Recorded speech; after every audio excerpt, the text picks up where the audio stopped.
Hi friends, welcome to మా వంటగది రుచులు. ఈరోజు మన ఛానల్లో వచ్చేసి ఎంతో టేస్టీగా జున్ను రెడీ చేశానండి. మనకి ఎప్పుడైనా జున్ను తినాలనిపిస్తే జున్ను పాలు లేనప్పుడు ఇట్లా మనకి కామధేను జున్ను పౌడర్ అనేది అవైలబుల్ ఉన్నది.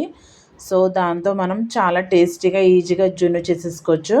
సో ఇప్పుడు వీడియో ఎక్కడ స్కిప్ చేయకుండా చూడండి. జున్ను ఎలా చేయాలి ఏంటనేది ప్రాసెస్ అయితే చూసేద్దాం. ఇప్పుడు జున్ను చేయడం కోసం నేను ఒక కామధేను జున్ను పౌడర్ ఒకటి, అట్లనే ఒక 1/2 లీటరు పాలు తీసుకున్నాను. అలాగే 150 గ్రాములు బెల్లం.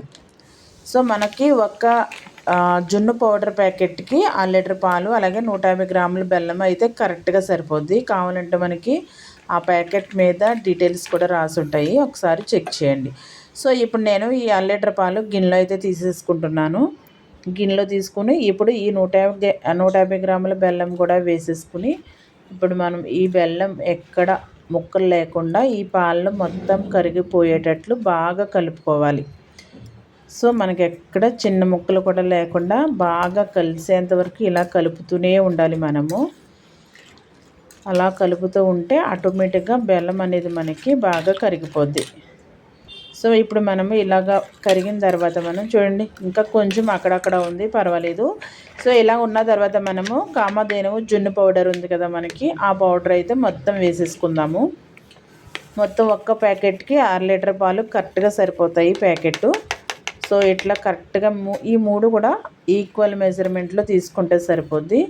సో ఇప్పుడు మనకి పౌడర్ వేసిన తర్వాత ఎక్కడ ఉండలు లేకుండా మనము అంత బాగా కలిసేటట్టు కలుపుకోవాలి. అటు మనకి బెల్లము కరగాలి, ఇటు జున్ను పౌడర్ కదా ఉండలు లేకుండా చూసుకోవాలి. ఇలా కలిపిన తర్వాత మనము దీంట్లో ఒక గిన్నెలో ఇలా వడబోసుకుందాం. ఎందుకంటే చిన్న చిన్న నలకలు కానీ లేదంటే అక్కడక్కడ బెల్లం ముక్కలు కానీ ఉండిపోతాయి కదా. సో అవేమీ లేకుండా ఇట్లా వడబోసేసుకుంటే సరిపోద్ది.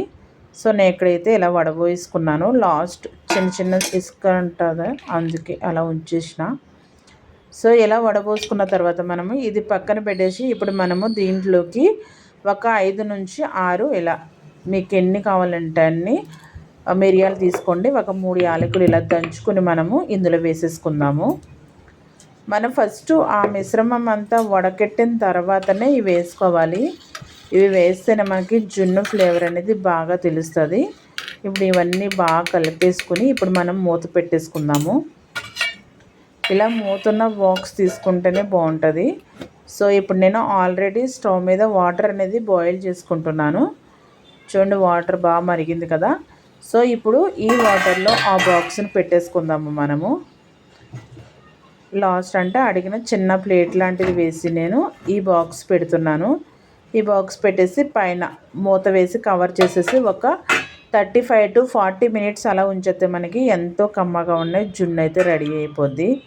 చూసారా, మనకైతే జున్ను రెడీ అయిపోయింది. ఇప్పుడు ఒక్కసారి మూత తీసి చూద్దాము ఎలా ఉంది ఏంటన్నది. చూడండి, ఎక్కడ మనకి చాకుకి అడ్డుకోవట్లేదు కదా. సో మనకి జున్ను అన్నది రెడీ అయిపోయింది.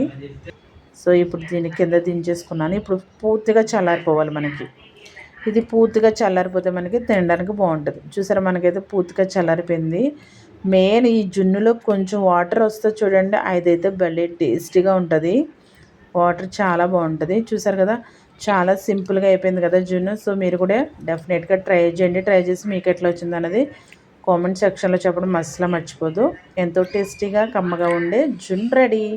Bye bye, thank you for watching.